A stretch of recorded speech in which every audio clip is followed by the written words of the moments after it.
Hi, Sam! Hello, DJ. Ayan, good evening sa iyo, Sam. Sam, diretso na tayo sa pag-uusapan natin ngayong gabi. Ano bang maipaglilingkod ko sa iyo, Sam, at napatawag ka sa usapang LDR?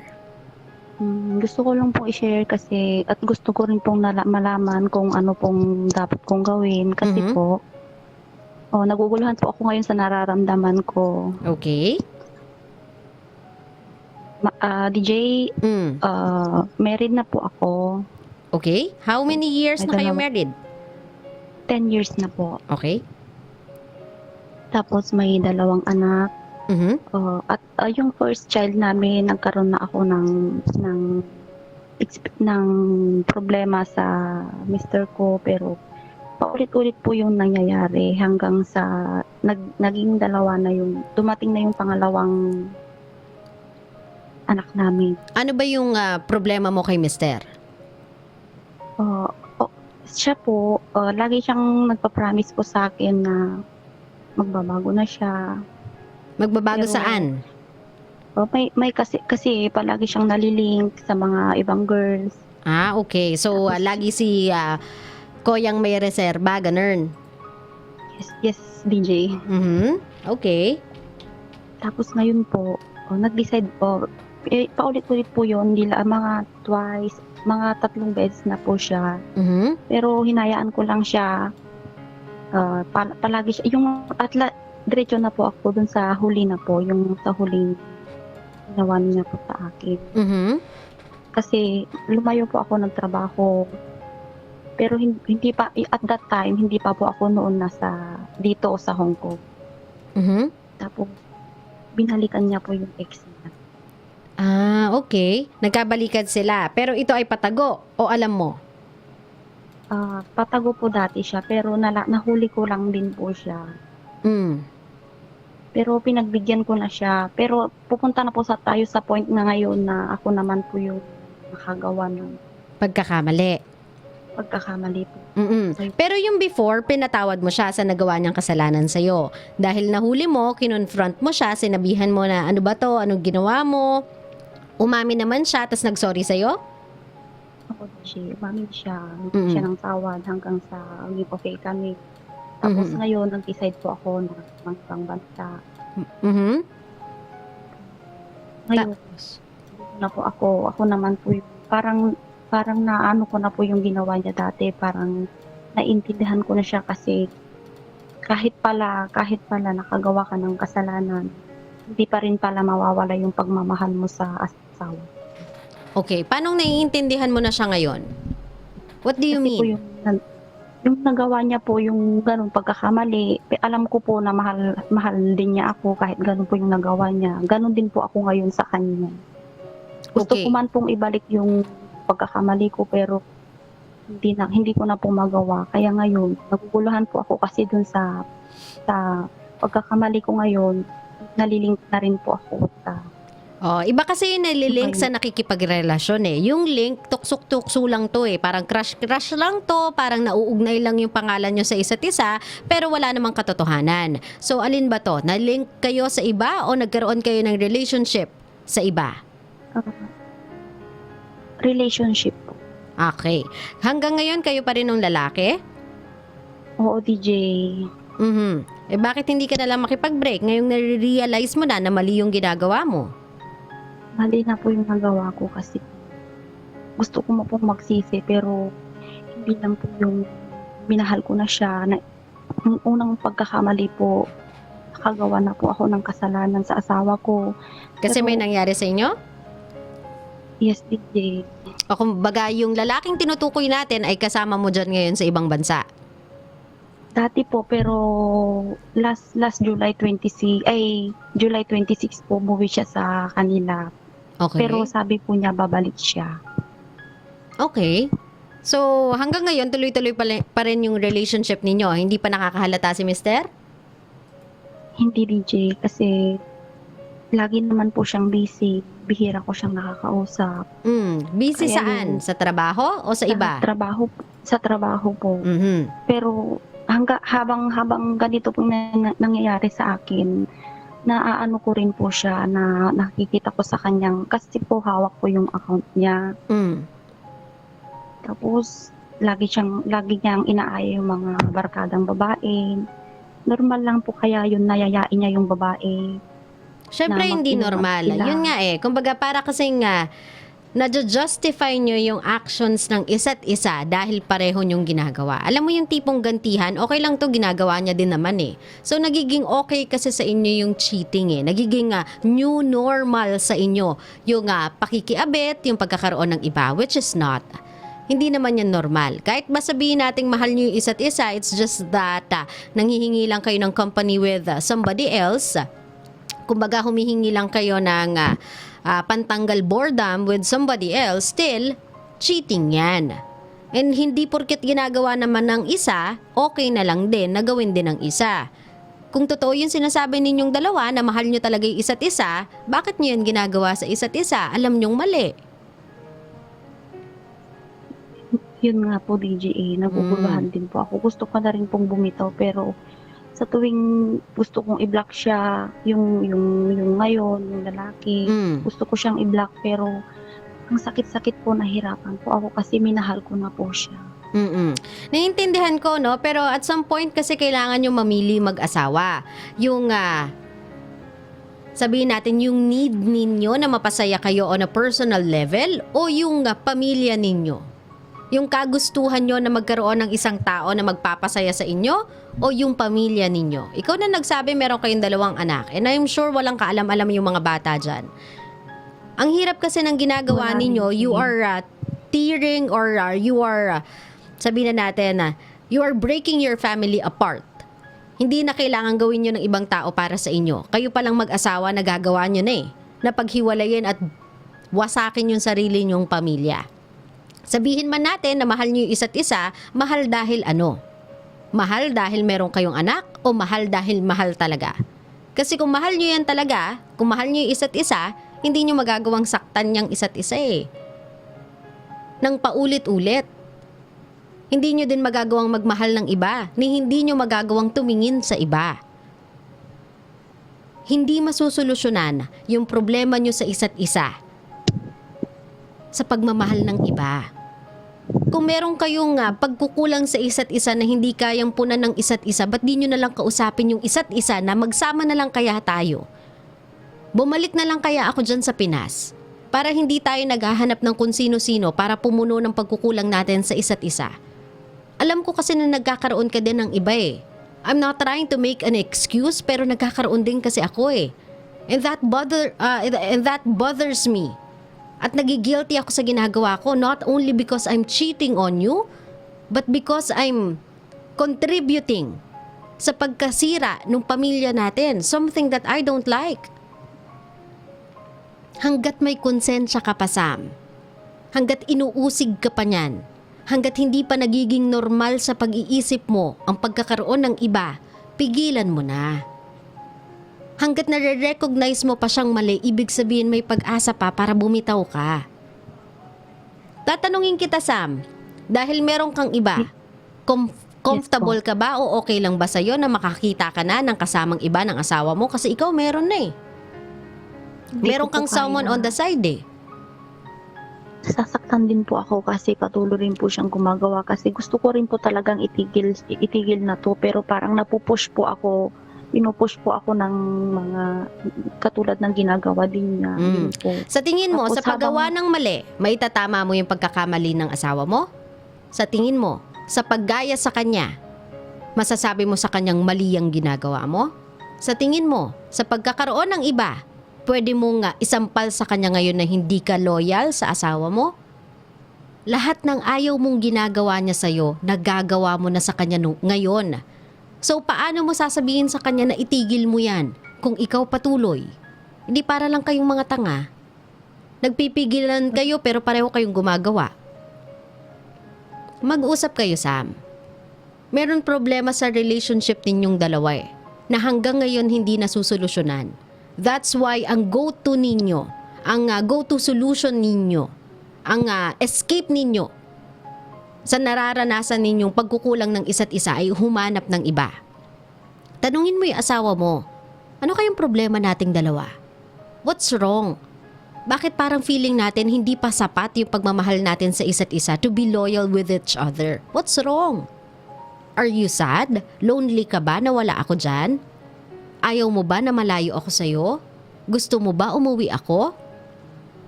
Anong kailangan nating gawin para matigil natin yung ginagawa nating kalokohan?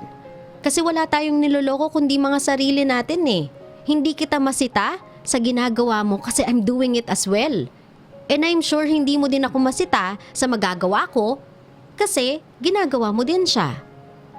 Ni hindi mo magawang magselos, ni hindi mo na magawang magtanong sa akin kung sino kasama ko kasi ayaw mong gawin ko yung parehas sa iyo. Kaya instead na magtanungan tayo kung loyal pa ba ang isa't isa sa isa't isa, hinahayaan na lang natin. Bakit? Kasi ayaw natin pareho masilip. Sa tingin mo, Sam, maganda bang relationship yun? Maganda ba? Hindi po. So tanungin mo yung asawa mo, anong problema natin? Bakit tayo naghahanap ng iba? Bakit parang kulang na kulang tayo sa isa't isa? Bakit parang hindi pa sapat yung pamilya natin para maging rason na maging loyal tayo sa isa't isa? Bakit hindi pa sapat yung 10 taon na pinagsamahan natin para maisip nating mali na maghanap ng iba? Baka kailangan yung maging together. Anong actually? Actually, DJ, pinapauwi na rin po niya ako pero hindi ko po magawang gawin yun kasi po may mga pangangailangan po kami, may mga pangarap din po kami. Yun ba talaga ang dahilan? O dahil nararamdaman mong gusto mo yung freedom mo dyan? Yun kasi yung problema eh. Naiintindihan kong may pangarap kayo. Naiintindihan kong may mga pangangailangan kayo. Buti sana kasi kung yun yung priority ninyo. Pero hindi eh. Ang nagiging priority ninyo kaya nandyan ka sa ibang bansa ay hindi na yung pamilya mo. Nagiging priority mo na yung escape mo. Escape mo sa asawa mo, nagiging priority na yung kalaguyo mo. Kasi kung ang priority mo lang, Sam, ay yung pamilya mo, hindi mo sila magagawang saktan. Kasi sila nga yung nagiging dahilan kung bakit ka nandyan eh. Pero hindi na eh. Iba na din yung rason kung bakit ka nandyan. Kasi meron ka ng kinakasama dyan. So wag mo sa akin sabihin na may mga pangangailangan kasi yung mga anak ko, may pangangailangan kasi yung pamilya ko kaya hindi ako makauwi. Kasi gusto ko mang maniwala na yun yung priority, it doesn't look like it. Right now parang iba na yung priority mo. So sure ka ba na yan pa rin yung priority mo, yung pamilya mo pa din, yung asawa at mga anak mo pa din o iba na? Priority ko pa rin po yung family ko. Kung priority mo yung family mo, itigil mo yan. Nanggagaling na sa'yo yung mga sagot, Sam, ha? Kung priority mo yung family mo, then itigil mo yung lalaki. It's a choice you have to make no matter how heartbreaking it is. Kahit gaano ka mahirapan, kasi sinabi mo sa akin, Sam, sila yung priority mo. Sila yung nangunguna sa mga dahilan kung bakit ka nandyan. Then let's stick to that. Yun lang yung gawin nating rason kung bakit ka nandyan. Putulin mo yung relasyon mo doon sa lalaki before pa yan matagpuan ng asawa mo. Kasi kahit sabihin natin wala siyang karapatan para questionin ka, wala siyang karapatan para pagbawalan ka, wala siyang karapatan para murahin ka, still pagkakamali ang ginawa mo. Kasi ayaw mo nga na ginagawa niya yan, di ba? So bakit mo gagawin sa sarili mo? Nasa tama ka na dati eh. Ikaw yung nagpapatawad, ikaw yung umiintindi, kumbaga ikaw na yung may right to demand na you stop. Ikaw na yung may right to demand na ano ba yung ginagawa mo? Ikaw na yung may right to ask na bakit mo ako sinasaktan ng ganyan? Pero hindi eh, dahil nagawa mo din yung pagkakamali, wala ka ng karapatan. Tinanggalan mo yung sarili mo ng karapatan para questionin yung ginagawa niya. So if you want to continue as a wife na may karapatan sa asawa mo, then tell him. Tell the other guy, yung current guy na meron ka na we have to stop. Pag tinanong niya bakit kasi yun yung tama. Walang ifs, walang maybes, walang but. Yun yung tama. Ngayon, i-confront mo yung asawa mo pagkatapos na nakikita ko tong lahat ng to.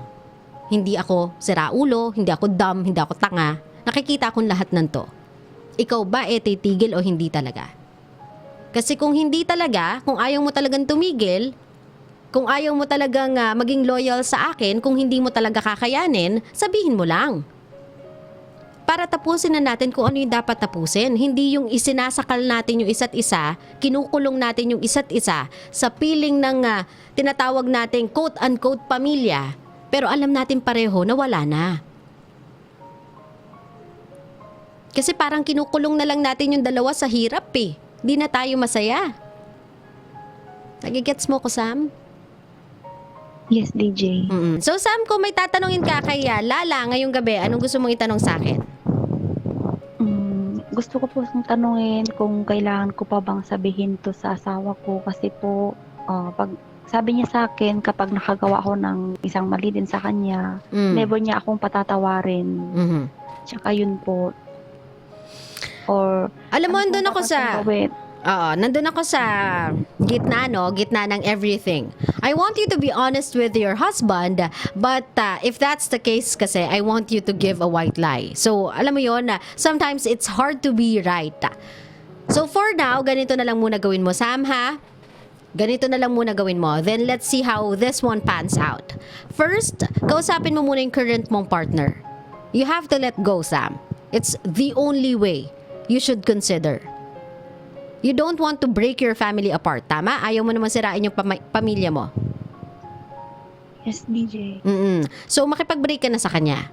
Kahit gaano pa kahirap, kahit gaano nakakalungkot, kahit pasabihin mo sa sarili mong minahal ko kasi siya, I don't care. You just have to break up with him. If kailangan mong i-keep or gusto mong i-keep yung family mo together, you have to break up with this guy. Wala na tayong pag-uusapan doon. Tapos, kausapin mo yung asawa mo. Sabihin mo sa kanyang ganyan, ayoko nang makakita ng ganito. Let this be the last time na makakakita ako ng mga ganito. Mga chat mo sa mga babae, nagyayaya ka. Kahit ba sabihin mo, friendly lang ito, nagyayaya ka lang ng inuman, nagyayaya ka lang ng kainan. Sabihin mo sa kanya, Sam, na I know better than to trust you with that. Meron ka ng history. So anong gusto mong maramdaman ko? Maging okay kapag nagyayaya ka ng ibang babae? Sabihin mo sa kanyang ganyan na itigil mo na. Let this be the last warning na ibibigay ko sa'yo. Kasi I don't know kung makakapagpatawad pa ako. Kasi I don't know kung kakayanin pa ng pagmamahal ko sa pamilyang to yung sakit ng ginagawa mo sa akin. You have to stop. Please stop. Ngayon, kung meron kang problema, kung meron kang gustong ayusin nating dalawa, kung meron kang kondisyon, sabihin mo na. Kung yun yung magiging dahilan para maayos natin yung pamilyang to, sabihin mo na. Kapag ang sabi niya, sige, ititigil kong lahat yan, umuwi ka dito. Tanungin mo siya, kaya mo na? Kaya mo nang mag-isa? Na ikaw yung kikilos para sa buong pamilya? Sa tingin mo ba talaga yan yung practical na solusyon? Kung sa tingin mo yan yung practical na solusyon, sige, uuwi ako. Bakit? Kasi makikinig ako sa'yo, pamilya tayo eh. Let's make a decision. O kaya kung gusto mo, let's meet halfway. Bigyan mo pa ako ng 1 more year dito. Mag-iipon lang ako para pag uwi ko hindi naman olats na olats tayo. Sige, gagawin ko yan. Pero ito na yung huli. Ito na yung huli nating pag-a-adjust. Kapag hindi pa natin nagawa ng solusyon, yung pambababae mo, malink man lang yan o magkaroon ka ng relationship with other, tapos na tayo. Linawin mo yan sa kanya. Ngayon, kapag nakikipag-cooperate yung asawa mo and then kalimutan mo muna iyo. Maybe this one you can keep to yourself. Pero let this be a reminder. I'm not encouraging you to lie, but I don't want your family to break up. So, keep this one to yourself. But, Sam, tapusin mo to. Gets mo ko? Yes, DJ. Ayokong magsinungaling ka sa totoo lang. Gusto kong sabihin mo yung totoo. Pero gusto ko kasi mabuo yung pamilya mo. Yan yung priority ng pag-uusap natin eh. Buuhin yung pamilya mo. Darating yung tamang panahon para dyan. Pero sa ngayon, masyado pa kayo maraming problema para dagdagan. Gets mo ko? Oh, DJ. Kaya mong gawin? Kakayanin ko po. Yan yung gusto kong marinig. Pamilya. Yan yung gusto kong marinig, okay? Nakakayanin mong gawin yung tama Pero para sa pamilya mo. DJ, Gusto ko lang po sabihin kasi po gaya po ng pagmamahal ko dati sa asawa ko, hindi ko na po siya, hirap na po akong ibalik ito. Pero ayaw ko talaga ng broken family. Ganito Sam, no? Kaya ka kasi nahihirapang magmahal pabalik sa asawa mo is because meron kasing bagong pumukaw sa puso mo. May bago kasing nagpatibok ng puso mo. Kaya ganyan yung nararamdaman mo, Sam. Hindi sa hindi mo siya mahal.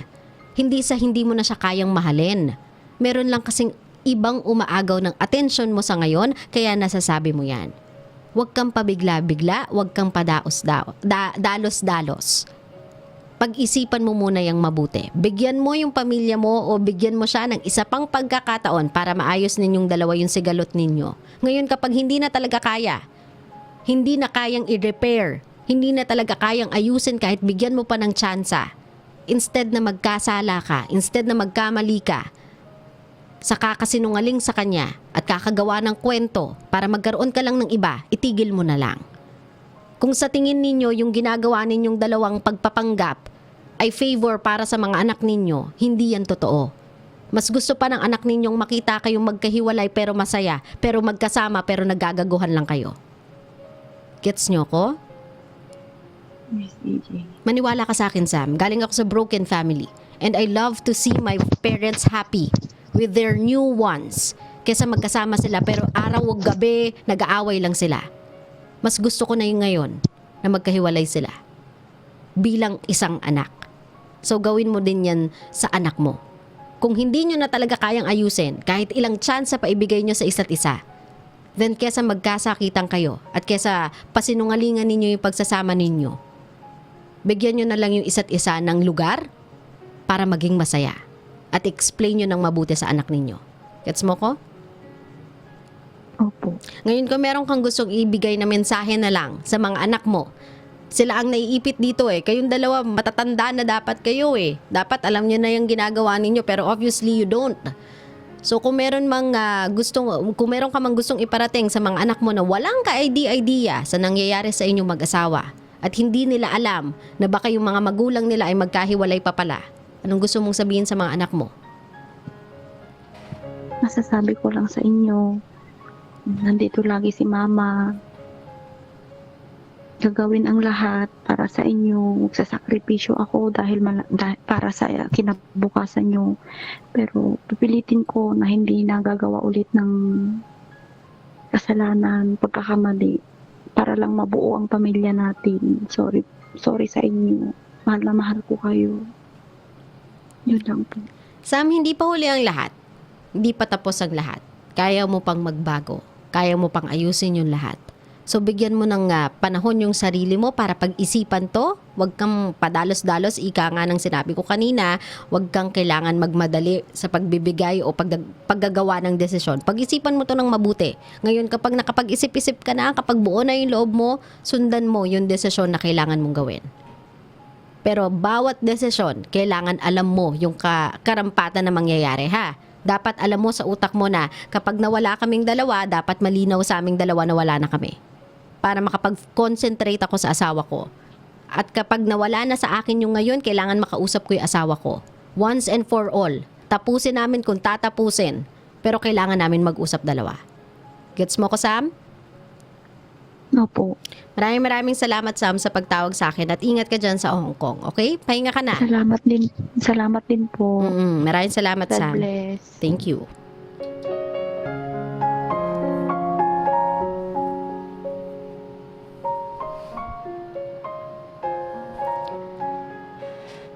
Hindi po solusyon yung pagganti para magbigay ng lesson sa partner mo. Hindi porket meron kang gustong mensahe na ibigay across or isend across sa partner mo. The only way or the only go-to solution mo is to do it. Gawin din yon para malaman niya kung ano yung nararamdaman mo. Hindi yun ganun eh. Yung mga tipong dahilanan or salitaan na, sige, gagawin ko sa'yo para alam mo yung pakiramdam kapag ginawa yan sa'yo. It's not like that. You are trying to point something out eh. You are trying to make that person see na mali yung ginagawa niya eh. So why would you do it? Kung ayaw mong gawin sa'yo, ba't gagawin mo sa kanya? Don't do it. Huwag mong ibaba yung sarili mo. Nasa tama ka na eh. My boss once told me, and I try and I'm trying to live with it, to live by it. When you're right, remain right. Kapag nasa tama ka na, hayaan mong nasa tama ka na. Huwag ka nang gumawa ng mali. Huwag ka nang gumawa ng butas na ikaw lang yung makikita. Ikaw lang yung masisilipan. Kailangan, kapag meron kang bagay na gustong i-point out, ipakita mo sa kanya na this is the right thing to do. Ito yung tamang landas, hindi yung landas na tinatahak mo. So why would you go there? If that's the point you are trying to make. Kung hindi na talaga kaya na ayusin yung relasyon, then break up. Then pretend that you are still happy. Then pretend that you are still together. Believe me, you are not giving your kids a favor or you're not doing them a favor. You're breaking their hearts. Sinasaktan nyo lang po yung puso nila. Magpakatotoo kayo sa mga sarili ninyo. Kung hindi kayang ayusin yung problema, at least man lang, magpakamagulang kayo.